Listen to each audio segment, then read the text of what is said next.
Las palabras de hoy son tres nombres de discípulos. El primero es Andrés, Lucas capítulo 6, versos 14 y 15. Andrés de Andrea, del griego valiente, varonil o viril, del sustantivo aner, hombre. Los judíos usaban este nombre griego como lo atestigua el Talmud, lo que muestra hasta qué punto se había helenizado los judíos en tiempos del Nuevo Testamento. Andrés, discípulo de Jesús y hermano de Simón.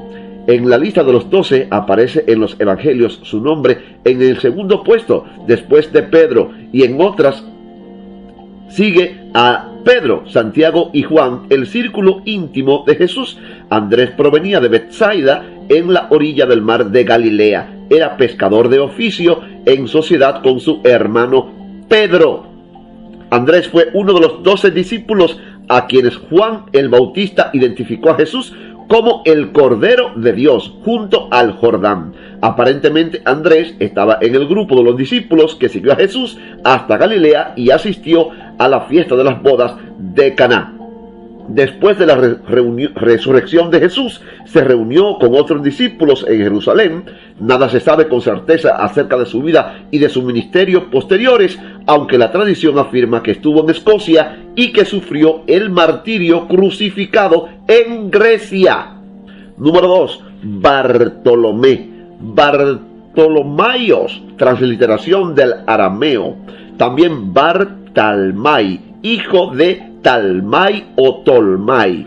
Talmai tal vez sea el arcaico nombre oreo que significa grande, uno de los 12. La tradición más aceptada indica que murió desollado. Quizás Bartolomé sea un sobrenombre de Natanael, el que fue llevado por Felipe a Cristo Jesús. Y por último, Celote, del griego Celetes, el lleno de celo, entusiasta, fanático o el patriota. La palabra celote aparece varias veces en el Nuevo Testamento en un sentido encomiástico con el significado de celoso por una causa o ansioso. Gálatas 1:14. Pero el término es más conocido porque sirve para distinguir a Simón, uno de los discípulos de Jesucristo, de Pedro, ya que era otro discípulo. Los celotes de los tiempos de la guerra judío-romana, años 66-73 después de Cristo, eran miembros de un partido nacionalista judío que armonizaba principalmente con los fariseos, aunque la política era su preocupación principal.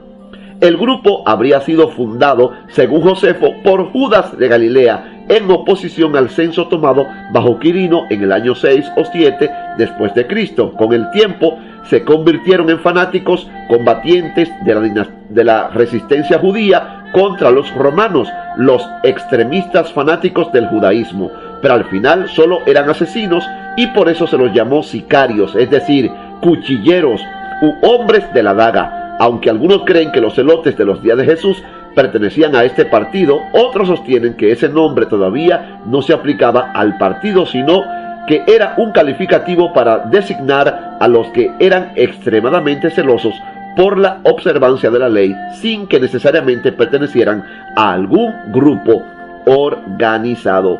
Que Dios nos ayude cada día a aprender más de su palabra.